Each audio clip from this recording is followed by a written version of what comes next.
Hey, what's up? John Sonmez here from SimpleProgrammer.com.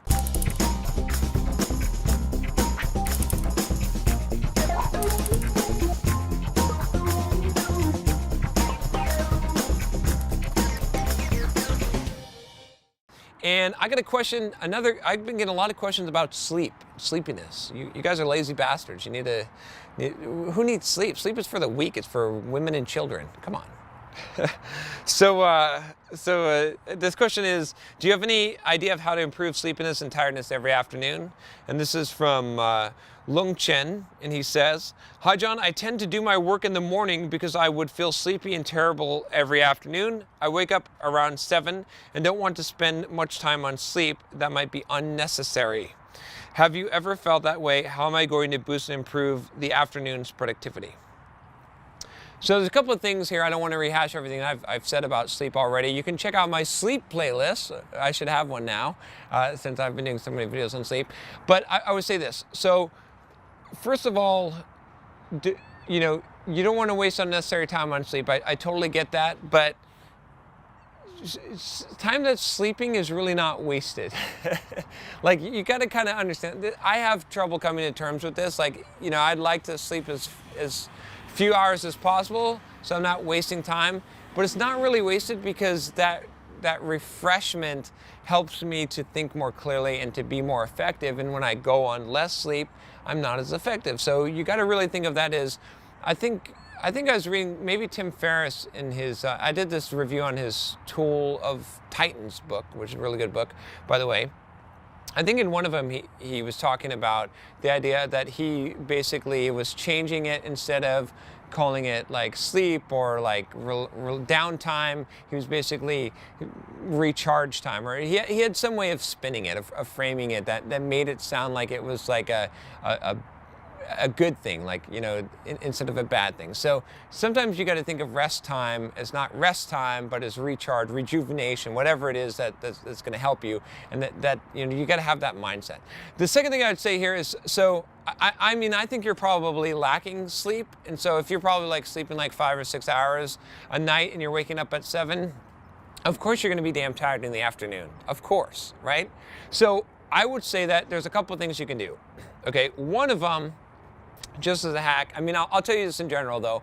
If you're lacking sleep, if you're only getting like 5 or 6 hours of sleep, you're gonna just have to figure out how to change your schedule to get to sleep, because it's gonna catch up to you in the long run if it hasn't already.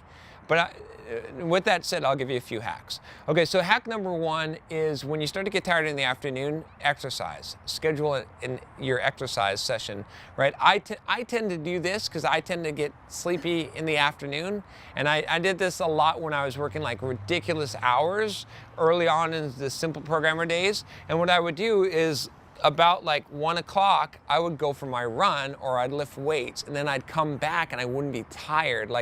I'd be physically tired, but I wouldn't be mentally tired anymore. I'd be cool to go start working again, because I broke up the day and I got some energy, got my energy levels up. One thing I learned from Tony Robbins is that, when I've gone to his seminars, is that you can always raise your energy level. You just make a choice, right? I went to this UPW, Unleash the Power Within, and one of the guys, he kept on telling us, he was like, okay, when I say get up out of your seat, I want you to jump up out of your seat, and just with this eager look on your face. And it seems silly, and it's like, you're damn tired because you've been there for 4 days already, and you've been jumping up and down and cheering and not getting any sleep. But you know what? When he said that, you found that you could always jump up out of your seat and be eager and have energy. So it's a choice to have energy. If you choose to put yourself in that mood, and your body, your physiology does control that a lot. So if you go out and exercise, if you jump up, if you run around, that's going to make you feel better. Put on some music that you like and sing out loud and annoy the hell out of your coworkers. That will give you energy, I guarantee you. Okay, so that's hack number 1. Hack number 2 is this. Schedule your day based on this, okay? So I was just telling someone that I was coaching, I said, there's a reason why I do my coaching calls at night. And he's like, oh, why? I was like, well, because I schedule my day based on the level of energy that I need for the thing. So I know that as the day crawls on, that I'm gonna be sleepier, I'm gonna be more tired. So what do I do first in the day? The hardest shit. I write first. Writing is the hardest thing that you can do. So I write, okay?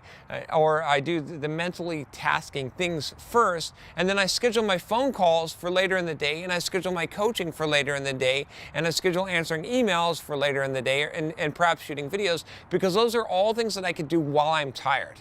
That it won't affect me as much. But if you tell me, you know, if I'm sleepy and it's like 3 in the afternoon and you say, okay, John, write a chapter in a book or solve this programming problem, I'm going to put my head on the desk and I'm not going to be able to do it. It's going to be much, much harder. So that hack is basically schedule your day based on this. If you know you're going to get sleepy at 2, schedule the stuff that's hard, that's mentally taxing early in the day, and then schedule phone calls and meetings and stuff like that at 2 where you can do that, right?